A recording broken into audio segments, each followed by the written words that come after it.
the reservation we didn't confirm. I learned to read infidelity from the way a cork resists a corkscrew.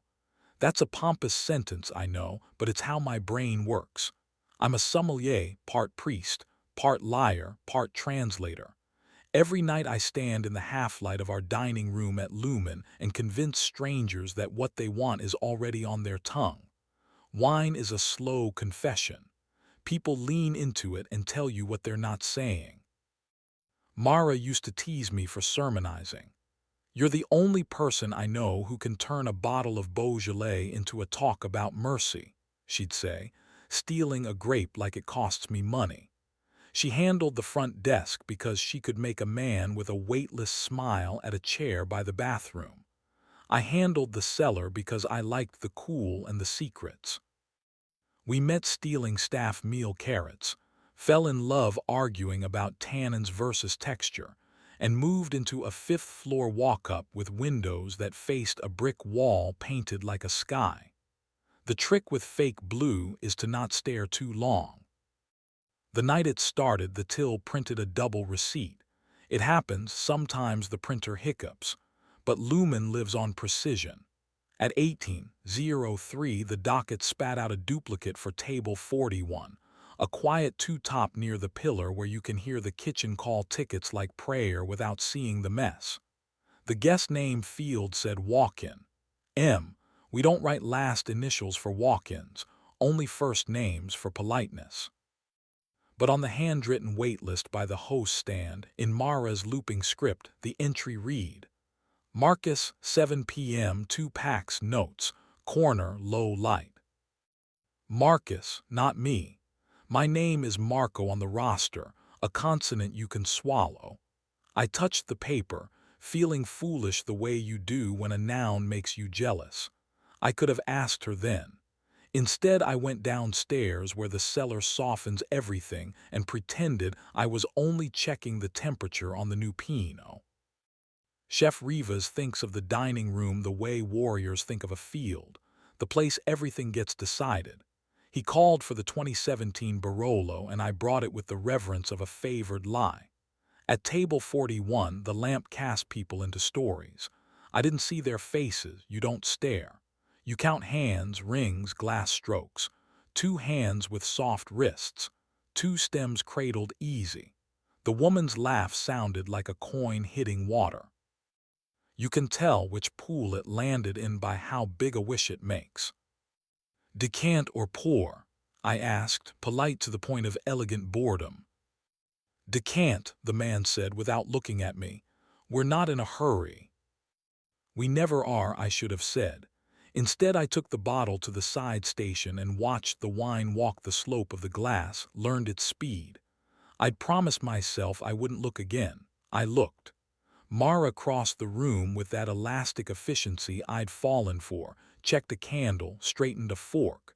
She did not turn her head toward 41. She didn't have to. You learn to see with your back in this business. I delivered the decanter. The man said thanks in a voice that made my chest do that useless hot-cold thing, not because I recognized it, because I wanted to. The woman's hand brushed the stem, small crescent moon scar at the base of her thumb. Mara has that scar from the night we tried to open a stubborn Prosecco with a spoon because we were young and refused to be ordinary. I couldn't see faces. I saw the scar and decided to be brave later. At 19:02, a private message pinged the POS screen. Hold 41 till 20:00, no turn, it said, signed with the 3-letter code that meant management. We don't hold tables on Saturdays without a credit card. We don't sign favors without writing a name. I poured for other tables. I recommended a rosé to a couple celebrating a divorce with too much laughter. I pretended not to see Mara slip into the alley to take a call with her back against the brick like she was keeping the building from listening. My best friend, Theo, the bar manager, drifted to my side and leaned the way men lean when they know their friend is composing a problem into a sentence. Talk, he said. He pours truth in parts and measures. He has a tattoo of a lime wedge on his wrist and a heart that always smells like fresh mint. I told him about the duplicate ticket, the walk-in name, the hold. I didn't say the scar. He looked at the screen, then at me, then at the screen. "The code is mine," he said slowly, pointing to the management sign-off. "I didn't write it." "Who did?" "Mara knows the admin password," he said. "Front of house needs it for emergencies." "We're always in one," I said, almost laughing. "Is that an excuse?" "It's an explanation," he said. "You want me to pull the camera over 41?" "No," I said. "I want to be wrong without evidence for a few more minutes."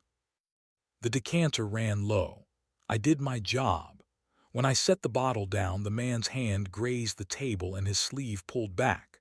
There it was, a thin black band inked around the wrist, clean, confident. I'd seen it once before, on a man who delivered produce and flirted with Mara in a way that felt like summer. He dropped a crate of apricots and laughed, and she'd laughed, and I'd stored it away like a harmless postcard. Now my stomach wrote to me with an urgent pen. The woman reached for the bread. The scar flashed again. Maybe scars are like stars. You can connect them to make any shape you want. I walked away because I had work and because I was a coward with a corkscrew. At 2011, the check printed with a grace note. "Paid house comp on dessert. Thank you, M. We comp strangers fairly. We do not thank them like a friend." Mara carried the billfold to 41, her shoulders set in that managerial line that says nothing is amiss. The man signed. The woman slid a folded napkin across the table with a tiny white weight inside. I recognized it. A key. You do this job long enough and you know the heft of an apartment's permission. After service, the kitchen music took over, louder, ruder. Staff meal bowls clinked, oil popped. Someone yelled hands into the corridor just to keep the night honest. Mara was all edges and apology, hugging the hostess, counting gift cards, smiling like she owed and was owed. I could have ambushed her there in the fluorescent tenderness of closing. I didn't. I waited until we were home, sitting on the floor because the couch felt like a witness. "Who is Marcus?" I asked. She didn't jump. That was almost worse. "An old friend," she said. "He stopped by. I put him in a corner." "With a woman who has your scar," I said, "and your key." Mara rubbed her temple. "Not my key," she said carefully. "A key." "You wrote the hold," I said, ignoring the way my voice made the room smaller. "From Theo's code." "I wrote the hold," she said. "I wanted an hour to decide if I was ready to end something, and I knew I couldn't do it at a bar. I used my own dining room because I thought it might make me better behaved." "End what?" I asked. "Us." She looked like she was about to walk off a roof and wanted to do it with grace. "No," she said, and then quieter, "not if I can help it." "Then what was that hour for?" "To tell Leo, Marcus, that we can't keep meeting in places that don't belong to us," she said. "Leo," I repeated. It took me an ugly second to place the name, the produce guy, the tattoo, the apricots. "He left me a key because he thinks romance is logistics," she said. "I gave it back in a napkin because I'm trying to be a person I'm not ashamed of when I brush my teeth." "What about the woman's hand?" I asked, because the scar had grown teeth in my brain. Mara tilted her palm up. The crescent glowed faint under the kitchen light. "It was me," she said. "Reflections play tricks. You couldn't see my face." She touched the base of my thumb, right where the skin is thin and secrets get stored. "You were never good at pretending you don't notice me." I wanted to be grateful. I wanted to forgive her for using my night to end a different day. But there was still the part where ending had to be begun. "How long?" I managed. 2 months, she said. 4 times, twice to talk, twice to pretend talking was enough. Her mouth twisted. I liked the version of me that didn't have to share the check with rent and laundry. It felt like being 22 again and selfish for sport. Do you love him? No, she said. I love you. That's why it's complicated. If I didn't, I'd have moved my toothbrush instead of my reservations. And him, does he love you? He loves wanting something he can't afford, she said. He loves being the kind of man who could say no and didn't. He'll learn faster than I did. My best friend calls these moments plate decisions, moves you make when your hands are full and you can't drop anything without a crash. I stared at our two chipped bowls in the sink and chose a verb. We're going to bed, I said. Not because this is fixed, because if we talk any more like executives, we'll forget we have bodies. We undressed like people returning borrowed clothes. It was careful, then harder, then careful again. I know what YouTube safe is in theory. In practice, it looks like two people learning where to stop because tomorrow exists. She climbed onto me and pressed her forehead to mine, breathing me into rhythm. My hands traced the place under her shoulder blades I always forget until we're here. When she said my name, she said it like a password you whisper into a lock you still trust. We slept in that dumb animal way you only get after crying without tears. In the morning, she brewed coffee like a penance and wrote on the back of a cocktail napkin with the restaurant's logo, Leo, no. She folded it in four and slid it into her apron. I'm giving him words, not a scene, she said. At pre-shift, Theo cornered me. We good? He asked, handing me the inventory clipboard like we were playing at being adults. We're not, but we're honest, I said. It's a start. I looked at him. Did you know? I knew she was tired in a new way, he said. And I knew you were hoarding courage. He bumped my shoulder. Tell me before you burn the place down. I'll bring a fire blanket. Service was a beast that night. The dining room pulsed. The kitchen sang a dangerous song that only people in white coats get. At 19:30, Leo came in with a crate of figs and a face like a man who'd found a wallet and turned it in anyway. Mara met him at the pass. She handed him the folded napkin. Their fingers touched. He nodded. She nodded. I watched from the cellar door like a sinner peeking at a confessional. There was no scene. There was an exchange of future tense for past.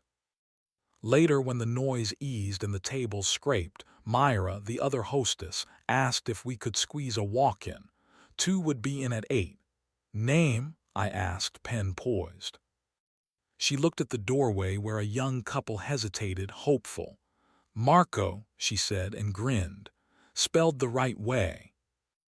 I wrote it. I placed them at 41. Petty, maybe. Therapeutic, definitely. I poured them a glass of the house sparkling and told them to toast to things that cost nothing but nerve. When I set the bottle down, I saw Mara watching me from the host stand. She lifted her right hand and touched the crescent scar, a tiny pledge signed in old skin. After close, when the dining room had the exhausted beauty of an emptied church, we sat with staff meal and cheap beer. Rivas told a story about a service in Madrid where they turned away the king because the octopus wasn't right.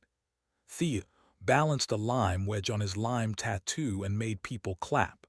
Mara leaned into my shoulder, not asking permission, and whispered, "Will you come to the market with me tomorrow? I want to buy apricots from anyone but him." "I will," I said, "and then we'll learn to like plums." We walked home the long way, through the street where the tailor leaves the light on for no one and the florist writes dirty jokes in chalk. At the corner, she stopped. "I don't know how to be perfect," she said. "No one tips for perfection," I said.